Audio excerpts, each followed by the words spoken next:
Olá, mulheres! Aqui é Série Silva do Mulheres Ensinando Mulheres. Hoje vamos para o capítulo de número 1 do livro Administre Suas Emoções, de Joyce Meyer. Antes de começar a leitura, eu quero te lembrar. O Espírito Santo de Deus está com você, mas o diabo anda ao seu derredor. Se durante a leitura desse livro você não conseguir administrar suas emoções, não desista. Saiba que nós estamos no começo e grandes coisas Deus vai fazer. Tá bom? Vamos lá? Capítulo 1. Como não ser guiado pelos seus sentimentos? Existem várias definições para a palavra emoção. De acordo com o dicionário Webster, a raiz do termo vem do latim ex mover, que significa afastar-se. Penso que essa definição é muito importante porque é exatamente isso que as emoções carnais e não crucificadas tentam fazer. Levar-nos a segui-las, nos afastando da vontade de Deus. Na verdade, este é o plano de Satanás para a nossa vida. Fazer com que vivamos com base nos nossos sentimentos carnais, de modo que nunca andemos no espírito. O dicionário também diz que as emoções são uma reação subjetiva complexa, geralmente forte, envolvendo mudanças fisiológicas como uma preparação para a ação. Isso é verdade. Por causa da sua complexidade, as emoções não são fáceis de explicar, o que às vezes torna difícil lidar com elas. Por exemplo, há vezes em que o Espírito Santo está nos guiando para fazer alguma coisa e as nossas emoções se envolvem na situação e ficamos totalmente empolgados em fazer o que nos é ordenado. O apoio emocional nos ajuda a sentir que Deus realmente quer que façamos aquilo. Consideramos o apoio emocional como uma confirmação da vontade de Deus.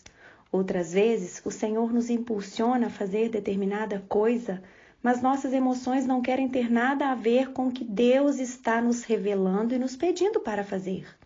Elas não nos dão qualquer apoio. Em momentos como esse, é mais difícil obedecer a Deus. Somos muito dependentes do apoio emocional. Portanto, se nos falta o entendimento sobre a natureza instável das emoções, Satanás pode usá-las ou usar a falta delas para nos manter fora da vontade de Deus.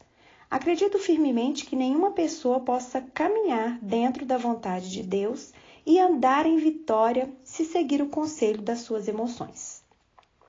As emoções ou Deus? O sábio também ouvirá e crescerá em conhecimento, e o entendido adquirirá habilidade para obter sábios conselhos, para poder dirigir o seu caminho retamente. Provérbios 1:5. Pelo fato de que há vezes em que nos é permitido desfrutar as nossas emoções e o apoio que elas nos dão, e também há vezes em que as nossas emoções trabalham contra nós, geralmente é difícil ensinar as pessoas como saber quando estão ouvindo a voz de Deus e quando estão ouvindo suas emoções. Só porque estamos tendo um sentimento meloso de que devemos dar alguma coisa a alguém, isso não significa necessariamente que seja a vontade de Deus. Eu amo dar as coisas às pessoas. É realmente uma das maiores alegrias da minha vida. Mas tive de aprender que dar alguma coisa a alguém nem sempre ajuda essa pessoa. Na verdade, é algo que pode ser nocivo por impedir o que Deus está tentando fazer em sua vida. Se, por exemplo, a pessoa não estiver fazendo a sua parte para cuidar do que tem, Deus pode permitir que ela continue passando necessidades até que aprenda a cuidar do que possui. Mas a pessoa que age por emoção verá uma necessidade e simplesmente se sentirá movida a supri-la sem buscar sabedoria. No primeiro capítulo de Provérbios, a Bíblia nos ensina que devemos agir considerando as coisas com sabedoria. Se não seguirmos esse conselho bíblico, poderemos impedir que uma pessoa cresça e aprenda a aceitar a responsabilidade pessoal. O outro lado da situação também precisa ser levado em consideração. Pode haver alguém que não seja totalmente maduro no Senhor e tenha muito a aprender. Ele está passando necessidade e sua necessidade pode ser resultado de não saber o que fazer. Deus pode ainda nos levar a ajudar alguém nessas condições, porque todos nós precisamos de encorajamento enquanto estamos crescendo no Senhor. Todos nós erramos na vida por ignorar os caminhos de Deus. Mesmo quando começamos a aprender os seus caminhos, ainda leva muito tempo para vermos todas as situações negativas em nossa vida se transformarem em positivas. Podemos beneficiar grandemente uns aos outros sendo sensíveis à direção do Espírito Santo para ajudarmos de diversas maneiras. Apenas se sentir movido emocionalmente não é ser guiado pelo Espírito Santo. As emoções sempre devem ser submetidas à sabedoria. Se a sabedoria estiver de acordo, então podemos seguir em frente com o nosso plano. Eis aqui um exemplo. Todos nós amamos nossos filhos e sabemos como é difícil vê-los privados das coisas que querem, de que necessitam. Quando temos a capacidade de dar a eles essas coisas, a maioria de nós quer livrá-los de qualquer situação difícil em que eles estejam.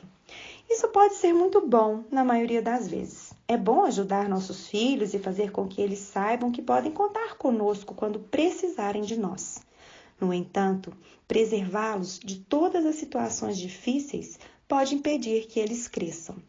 A luta é parte do processo que todos nós precisamos passar a fim de amadurecer. Quando pesquisava materiais para um seminário há algum tempo, li que o filhote de águia, enquanto ainda está no ovo, desenvolve um pequeno dente afiado na ponta do bico. Ele usa esse dente para golpear repetidamente a casca, até que ela finalmente rache e se abra. Esse processo demora muito e exige muita tenacidade. Às vezes, pessoas bem-intencionadas tentam ajudar quebrando a casca. Quando isso acontece, o filhote de águia morre.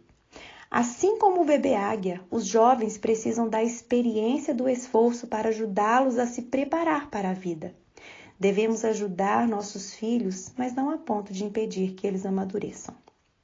Pessoas emocionais. Uma pessoa emocional é alguém que é facilmente afetado ou agitado pelas emoções. É bom conhecer a nós mesmos e a nossa personalidade. Algumas pessoas são mais guiadas pelas emoções do que outras, e saber disso pode impedir muitos desgostos e dores na vida. Ainda que não nos encaixemos na categoria de uma pessoa emocional, cada um de nós tem emoções e corre o risco de ser guiado por elas. Podemos nos levantar um dia pela manhã no sentido deprimidos e continuarmos com esse sentimento ao longo do dia. No dia seguinte, podemos acordar zangados, com vontade de criticar alguém, e é isso que acabamos fazendo. Outras vezes, podemos acordar sentindo pena de nós mesmos e sentaremos em um canto para chorar o dia inteiro. Se permitirmos, os sentimentos vão provocar problemas que farão com que saiamos da vontade de Deus e façamos a vontade de Satanás, o enganador. Desperdicei muitos anos da minha vida seguindo os meus sentimentos. Se eu acordasse me sentindo deprimida, ficava deprimido o dia todo. Naquela época, eu não sabia que podia resistir a essas emoções. Agora entendo que posso colocar as vestes de louvor, como a Bíblia ensina em Isaías 61:3. Posso cantar ou ouvir uma boa música cristã e, ao fazer isso, lutar contra o sentimento negativo que deseja me controlar o dia inteiro. Precisamos aprender a estar cientes das nossas emoções e saber como administrá-las corretamente. Uma maneira de fazer isso é reconhecer os tipos diferentes de personalidade e saber como eles reagem de forma diferente a situações semelhantes. 4 tipos básicos de personalidade. Assim como se costuma dizer que alguns tipos de personalidades são muito emocionais do que outros, acredita-se que as mulheres têm uma tendência mais forte para a emotividade do que os homens. De acordo com um ensinamento que data de muito tempo na história, existem 4 tipos básicos de personalidade, cada um com um nome que o identifica. O primeiro tipo é chamado de colérico, que é a categoria onde eu me enquadro. Os coléricos nasceram para serem líderes. Sua personalidade forte quer estar no controle. Um dos pontos fortes daqueles que têm uma personalidade colérica é que eles costumam realizar muitas coisas. Um dos pontos fracos é que eles têm a tendência de serem mandões. Os coléricos geralmente são fortemente voltados para seus objetivos e motivados por novas ideias e novos desafios. Quando o Senhor me dá um projeto, fico totalmente animada com ele, corro para meu marido, que tem uma personalidade completamente diferente da minha. Dave faz parte do grupo chamado de fleumático. Os fleumáticos geralmente demonstram pouca ou nenhuma emoção. O que é interessante é que o colérico geralmente se casa com o fleumático. Em nosso casamento, nossas diferenças de personalidade costumam nos deixar loucos, até que vimos o plano de Deus nisso. Dave é forte em áreas onde eu sou fraca, e eu sou forte em áreas nos quais ele é fraco. Agora acredito que Deus une tipos opostos para complementarem um ao outro. Mas Dave e eu levamos algum tempo para aprendermos e aceitar isso e atuar de forma compatível com as nossas diferenças. Para ilustrar a situação, imagine a cena. Eu ia até Dave completamente entusiasmada com alguma coisa e a resposta dele era: vamos ver. Em momentos assim, eu só queria bater nele, até que aprendi a entendê-lo. Eu estava sendo emocional e ele estava sendo lógico. Eu estava olhando para o lado da empolgação e ele estava olhando para o lado da responsabilidade da questão. Eu costumava gritar com ele: será que você nunca consegue ficar animado com nada? Íamos a igrejas pentecostais animadas e eu saía do culto dizendo: uau, você sentiu a presença de Deus naquele lugar? David dizia: não senti nada. Ele sabia que Deus estava presente, mas não estava fundamentando a presença de Deus nos seus sentimentos. Por muito tempo pensei que ele estivesse emocionalmente morto. Ambos mudamos depois de Deus estar trabalhando em nós por tantos anos e hoje estamos mais equilibrados. Não sou mais tão movida pela emoção e ele demonstra mais entusiasmo quando estou verdadeiramente empolgada com alguma coisa. Uma coisa boa para as pessoas que têm personalidade fleumática lembrarem é que elas precisam exercitar sua fé e fazer um esforço para demonstrar um pouco de emoção. Pode ser muito enfadonho viver com uma pessoa que é insonsa com relação a tudo. Se você é uma pessoa reservada, precisa fazer um esforço deliberado no sentido contrário por amor às pessoas com quem você se relaciona. Estamos agindo em amor quando nos sacrificamos e fazemos o que os outros precisam que façamos. Por outro lado, se você é mais como eu e tende a ficar agressivamente empolgado com as coisas novas com as quais está envolvido, talvez precise aprender a abrandar as emoções e se tornar uma pessoa mais equilibrada.